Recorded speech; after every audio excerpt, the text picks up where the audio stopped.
I talk plenty on setting a bar that is just low enough so as to allow you to grow. But what happens then after a number of months? After you've set a bar and you've done the pages, told yourself, okay, I'm gonna write a page a day, and you wrote a page a day, and it's been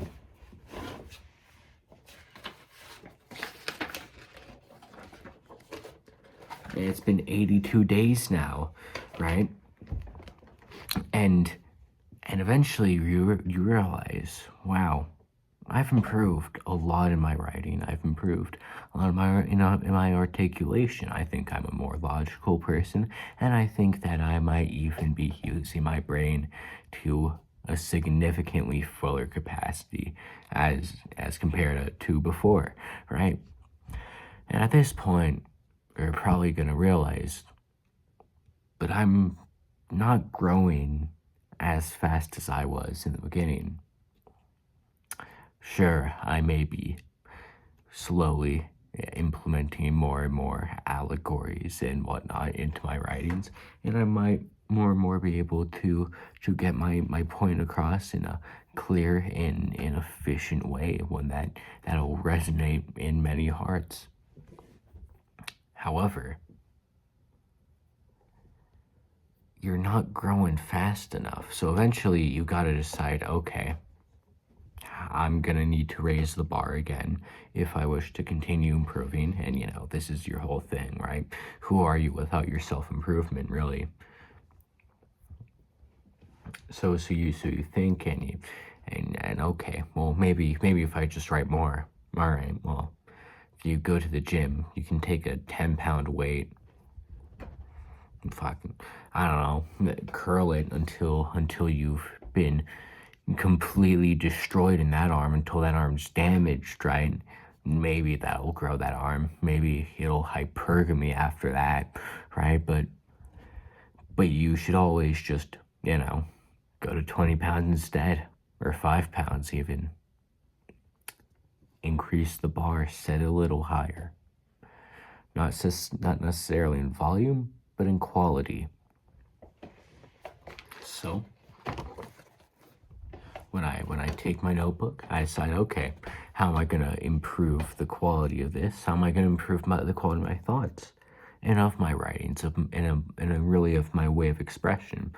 Well, for starters, I could of course change the type of media that I'm doing. This is what we're doing here, right? Day to day, every day, bro, like that Disney Channel flow, all right?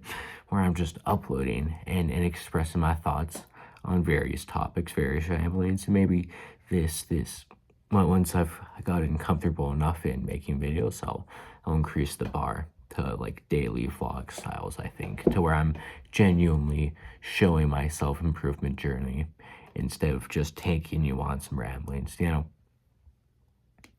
Or another way would be to do a little creative writing, So I approached a buddy of mine who shares the bus with me, and I said, hey, how about you and I? We meet each other every Monday, and we share a short story or some piece of creative writing that we've written on various subjects. And I think that when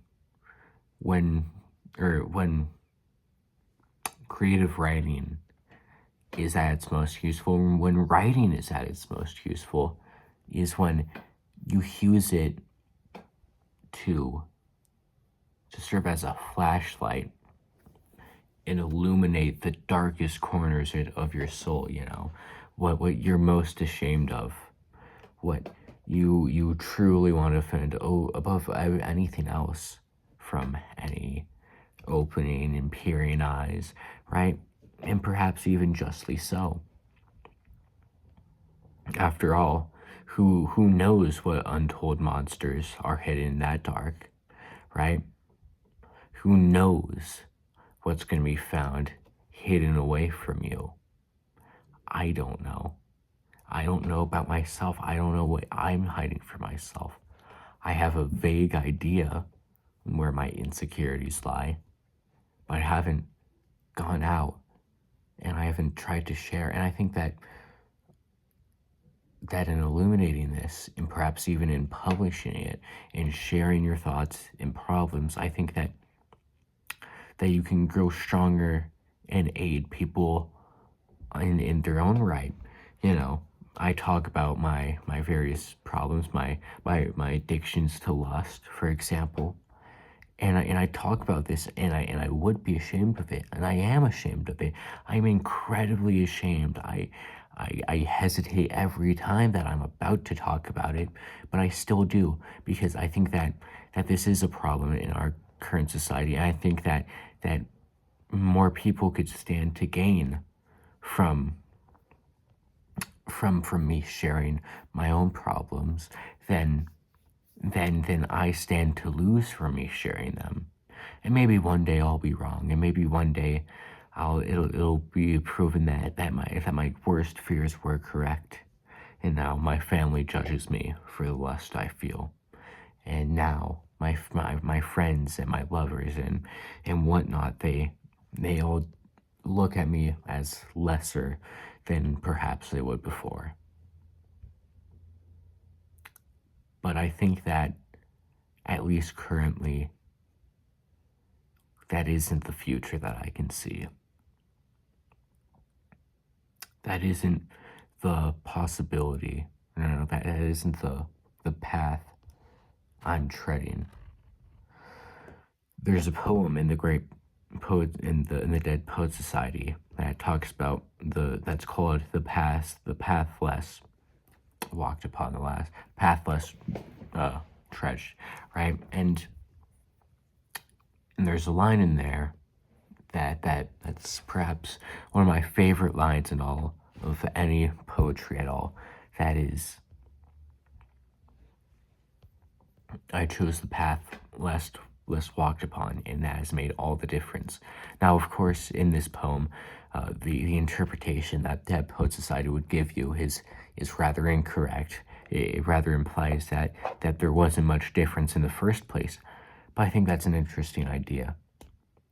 And I think that I want to go on a path that is less trudged upon.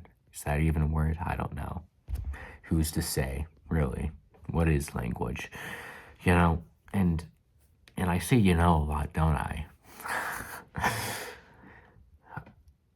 and I suppose that I want to walk on this path, and I want to share my experiences, and I want to encourage anyone, even if it's just one, to walk upon it, him or herself, and to experience what this may bring, even though neither I nor any other man may know what lies at the end of this path. For I think that there are very few who truly choose to follow all their greatest dreams and hopes and ambitions. And I think that at the end of their life, I don't know how they feel actually, but I'm curious. I'm curious and I want to know.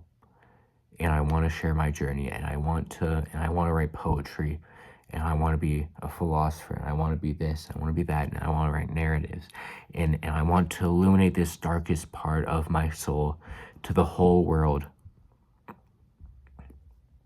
And I want to act as a mirror in the hearts of many, so that maybe, just maybe, these monsters that lie in the dark of people's hearts may come out to reveal themselves, and may one day seem just a little scarier than they might have seemed.